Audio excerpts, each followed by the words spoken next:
It's the Rock Man back at it again with them squats. Been over a month since I've been under the barbell, and it's time to get back to it. Got to tune up this squat, and one of the biggest tools I'm going to use this time to do that is the box squat. Set to 15 inches. It's about an inch below parallel for me. It's right where I want to be.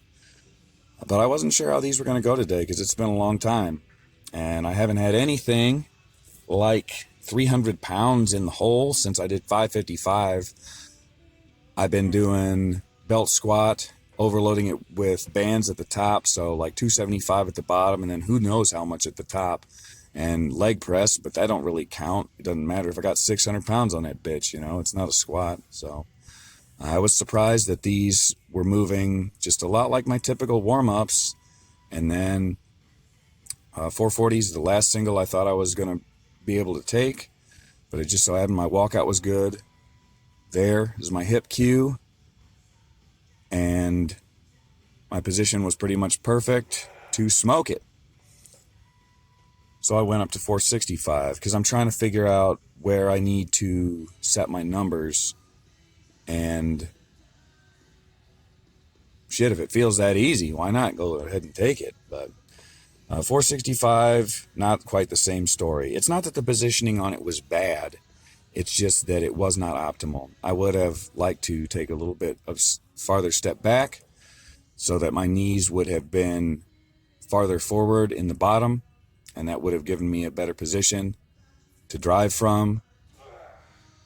And then maybe I would have gone up in weight. But as it was, I could tell that that was between 85 and 90%, and there's no real reason to chase any heavier weight if I don't have my groove dialed in, if my position isn't just perfected. So I started my back off work, 375, and just really trying to figure out how to make the most out of this dead stop, how to get the most effective training benefit out of it.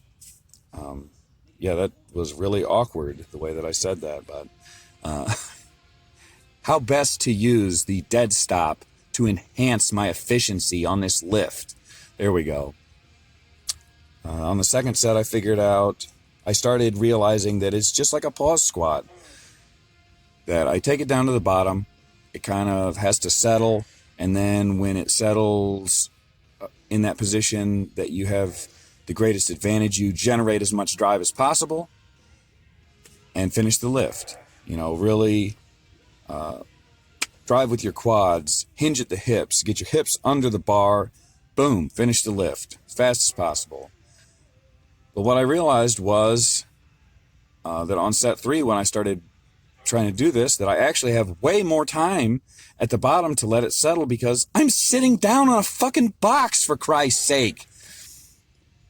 So there's really no reason to not totally deload and then let it settle into a position that's perfect and then generate as much drive as possible from the dead stop. So set 3 was a little bit cleaned up, and then set 4 was my best out of all of them. I think I'm going to really be happy with the results I get from this training. So I had some other new exercises I worked in. The hip thrusters, I got some tips off Brandon Campbell's Page Base Barbell. He uses the wagon wheels to set them up for extra space under the barbell. I realized that, the Buffalo bar gives me extra space. I'm going to go ahead and try these because I'm trying to bulletproof my hips and my lower back a little bit. I can't just keep accumulating so much fatigue and inflammation in my hips that I can't fucking put on my shoes and then taking time off to let that dissipate. That doesn't seem like a healthy long-term strategy. I've got to figure out something, healthier and really start to develop the strength in those hips, or I'm gonna run into some problems, sooner rather than later. So 5 sets of 10 with 200 pounds. I guess I'm gonna work these in just a regular progression. Don't know how heavy I'm gonna get with them. This really got me some good glute activation. I was surprised. And then I took that over to the GHR, and I only did 3 sets of 20 on these with the red band.